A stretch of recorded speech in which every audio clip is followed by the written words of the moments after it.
الآن نتجاوز. من يحضر المباريات بشكل دائم يعرف هذه الأجواء جيدا ويعرف جمال هذه المشاهد من هذا الملعب. وتنطلق المباراة بالفعل. البينية حلوة الآن.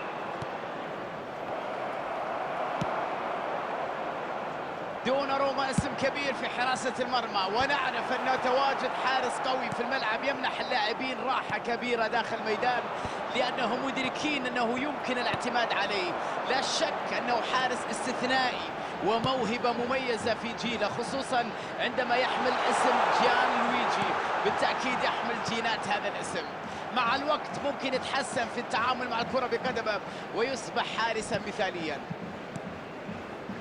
مبابي، نقل كرة إلى الأمام، فرصة خطيرة جدا. بضغط قوي تمكن من افتكاك الكرة. محمد صلاح كان في المكان المثالي لكن لم ينجح في التسجيل. لديه يلا جول! النجم القادم بسرعة الصاروخ. فينيشينج جميل جدا. الكرة في الشباك. الهدف الأول في المباراة. الدقائق المقبلة مهمة جدا الآن، والتركيز مطلوب في كل لحظة من لحظات المباراة. يا سلام! يحاول خنقه في الثلث الأمامي من الملعب. طريقة تحتاج إلى مجهود وانضباط، وأيضا تعرض الفريق الخطر. كرة رأسية لن تسبب أي إزعاج. رودري،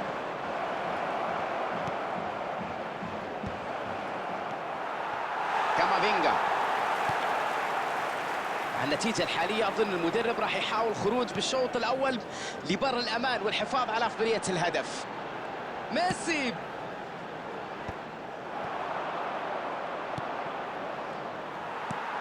جابي ألونسو، هازارد، كوكسو،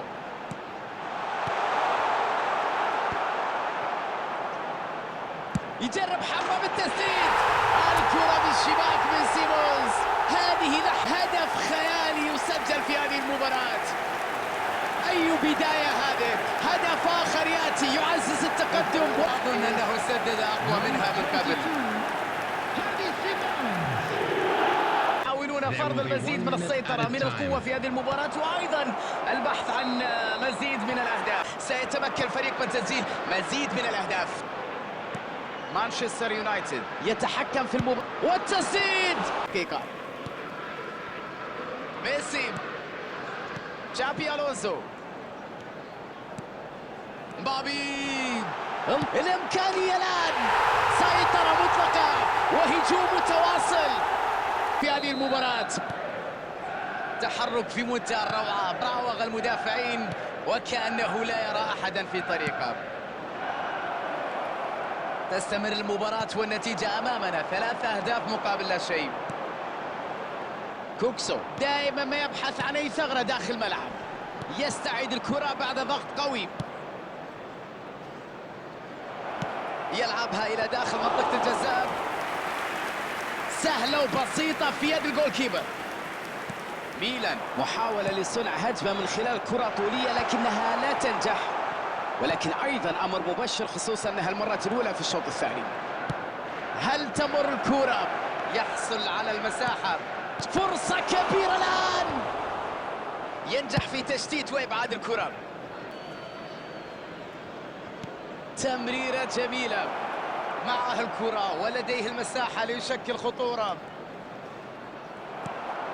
كوكسو. الكلمة الأخيرة هنا كانت للدفاع اللي تدخل في الوقت المناسب لإيقاف انطلاقة هجومية مميزة. لعبة رائعة الآن يأخذ المبادرة. الآن خطيرة. يا سلام على كرة بالتخصص. هذه هي طريقة الفريق، اسلوب يعتمد على المرتدات، وليست هذه المرة الأولى التي ينجحون فيها في أن يسجلوا وتنظيم مرتدة رائعة. هل سنشاهد صحوة للفريق في المباراة؟ أجمل تدخل في لحظة حاسمة بعد أن كانت كرة خطيرة جدا على مرمى فريقه. التسديدة من بعد ايدن هازارد يسدد كرة فان دايك قام بالمطلوب منه هنا، أوقف هجمة كانت واعدة قبل أن تشكل خطر على مرمى فريقه. كيليان مبابي، جابي ألونزو، الآن فرصتهم للمرتدة. الله على تمريرة جميلة. كامافينغ